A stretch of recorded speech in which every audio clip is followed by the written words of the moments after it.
અંકલેશ્વરથી સુરતને જોડતા state highway ઉપર હાંસોટના સાહોલ નજીક કીમ નદી ઉપરના ઓવરબ્રિજના સમારકામની નેશનલ હાઈવે ઓથોરિટી દ્વારા સત્તાવાર રીતે મંજૂરી આપવામાં આવી છે। બીજી તરફ રાજ્યના મંત્રી ઈશ્વરસિંહ પટેલની રજૂઆતને પગલે બ્રિજ ઉપરથી મિની બસની અવરજવર શરૂ કરાતા સેંકડો મુસાફરોને રાહત સાંપડી છે। હાંસોટ તાલુકાના સાહોલ ગામ નજીક આવેલી કીમ નદી ઉપરનો મહત્વનો બ્રિજ હવે ટૂંક સમયમાં સમારકામ માટે તૈયાર થવાનો છે। નેશનલ હાઈવે ઓથોરિટી દ્વારા આ બ્રિજના સમારકામ માટે સત્તાવાર મંજૂરી આપવામાં આવી છે, જેનાથી સ્થાનિક લોકોમાં રાહતની લાગણી વ્યાપી છે।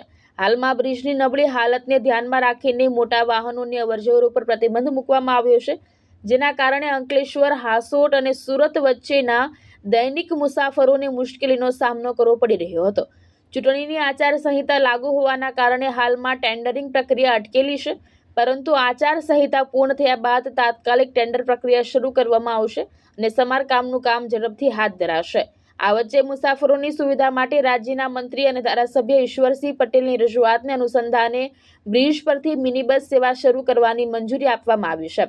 મિની બસ સેવા શરૂ થતાં સ્થાનિક મુસાફરોને મોટા પ્રમાણમાં રાહત મળશે અને રોજિંદા પરિવહન વધુ સરળ બનશે। સ્થાનિક લોકો હવે આશા રાખી રહ્યા છે કે બ્રિજનું સમારકામ વહેલી તકે પૂર્ણ થશે અને વાહન વ્યવહાર સંપૂર્ણપણે પુનઃ સ્થાપિત થશે। ધર્મેશ રાણા, દ્રષ્ટિકોણ ન્યૂઝ, અંકલેશ્વર।